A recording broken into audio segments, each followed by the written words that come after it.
如果要说全球最家喻户晓、最敢用新技术的导演，那我相信詹姆斯·卡梅隆肯定是你脑子里面的选项之一。那在2022年我们就采访过他，但那一次是线上，而这一次我们来到了《阿凡达3》在 CNT LED 的中国首映礼，看到了 4K 3D 48帧最高规格的影片，并且更重要的是，我们和卡梅隆有了一次面对面交流的机会。那虽然时间紧迫，问题有限，但是我们还是尽可能问了很多奇特的问题。我相信和别的采访不太一样，可能唯一的限制就是因为是一个记者的综合采访，所以说没有一个共同的同框机位，所以我们得靠这种方式来向你呈现。但我向你保证，我确实在线下见了他。所以话不多说，我们直接开始。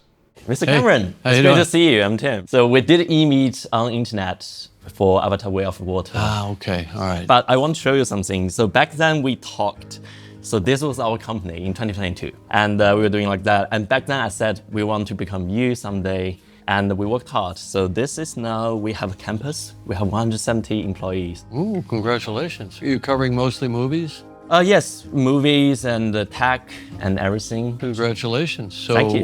what you're doing is popular and you're growing? I would say relatively. Yeah. Our question will be a little bit technical. So first question, fire, ash, smoke, fog, sand, mud, and plant. Which one is the hardest for you to simulate and maintain the fidelity in the film? Water is the hardest one, absolutely by far. Let's say you've got a boat moving through water. How the boat moves is determined by the water. How the water moves is determined by the boat. So it's a feedback loop of multiple levels of simulation over time. It often kind of feels like a moving target. Sand, mud, they all have different. Fire, relatively much easier. So the critical thing for me as a director is to be able to observe the real world very carefully, and I've done 30 years of real world photography, right? So I know what it's supposed to look like, and then I work with the VFX people to refine the simulations. It's all the subtleties, and I think it really shows in Fire and Ash, all the details, all the movement. I mean, if you think about it from a big picture, we're trying to create a kind of a dreamlike reality where it looks real, looks completely real, but it can't possibly be real, as essentially the same thing as makeup for creating a character that's played by an actor, not a completely alien creature that could be fully animated. Yeah, that's the question we have actually. Since mocap and animation, they work together, right? People always think it's like two separate things, but obviously mocap need adjustment to fine-tune the movement. You need adjustments, and those are keyframe adjustments, but adjustments should never go against the actor's intention, right? When we capture an actor as a Na'vi, sometimes their character in space doesn't quite connect to some of the physical set pieces. We may put the actor's hand back on the armrest, but we're not changing what the actor did. There's no jitter. I actually wonder how is there's no jitter with mocap? Yeah, well, the data, our hand capture data is very coarse data, so we do rely on keyframe to get the delicacy in the hands. So we do a lot of photography of the actor's hands to see exactly what they're doing, the amount of pressure and so on. But once again, it's about having a very high fidelity. It's performance in, character out. And the less intervention, the better. Okay, right. Now I want to show a little secret thing we made. It's all handcrafted. So this is from our team. So we want to show the appreciation of Avatar universe. Oh, but see, look, you've got red and green glasses. So this is the first Avatar movie, and now we move to the second Way of Water, Fire and Ash. Oh, I see. Yeah, but what you're doing here is you're doing the underwater, so it's Payakan and Loak, and you're seeing the fire, the volcano, and also the Koruk. Yes, because we want to ask questions about 3D. People always think 3D is not advancing, it's not getting better, but we moved a lot. No, it is. It's absolutely getting better. Yeah, it's getting better a lot. It's an authoring tool that can be used creatively. I think it's been misused by the studios. They need to spend the capital to upgrade the light levels of the projectors. A lot of that is happening here in China. The Cinity company has laser projection technology that's very good. They have a new LED technology that's scalable up to, I think, a 20 meter.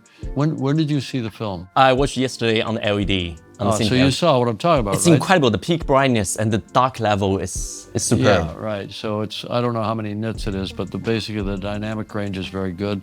The blacks are deep and crisp, and the highlights are very good. And through the glasses, you're getting more than the standard, that's required. Yeah, and the sound can penetrate through the screen. I think that's really Yeah. So it's basically an open grid so that the sound can be accurate.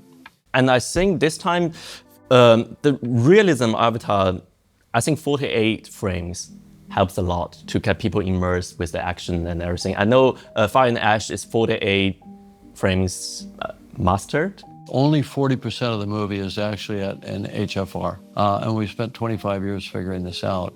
When people say they have eye strain or they get a headache from 3D, it's not eye strain, it's brain strain, because we fuse the 3D image in our visual cortex.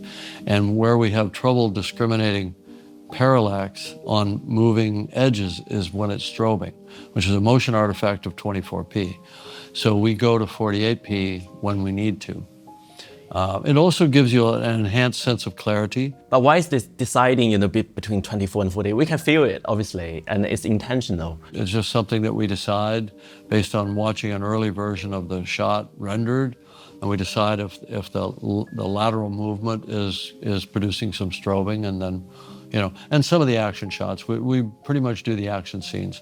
So the aerial combat and things like that, we'll do that all at 48. For clarity, once again, for clarity. Okay. The next question I will throw is probably a little bit strange. Avatar is a huge universe, and the universe is large. And there is a possibility, do you think, there's an actual Pandora planet somewhere in the universe that's exactly like you imagined, Mr. Cameron? If you're a hardcore science fiction fan, you want something that's highly plausible, right? And the idea that the nearest star system to Earth, Alpha Centauri, would have a very terrestrial type of climate is pretty implausible. But I chose to tell a story that's a little more grounded in real-world physics, right? And so getting to the nearest star system at 0.7 C takes you 6 years ship time, 7 years, relative time. But here's the interesting thing. Astronomers at the Jet Propulsion Laboratory in California have found what they strongly believe is a gas giant planet exactly where the primary of Pandora, because Pandora is an exomoon, exactly where it is in the Alpha Centauri A system, which is how big Polyphemus is supposed to be. So there might actually be a Pandora right there, our next door neighbor. If in your lifetime you can stand on Pandora, what's the first thing you're gonna do?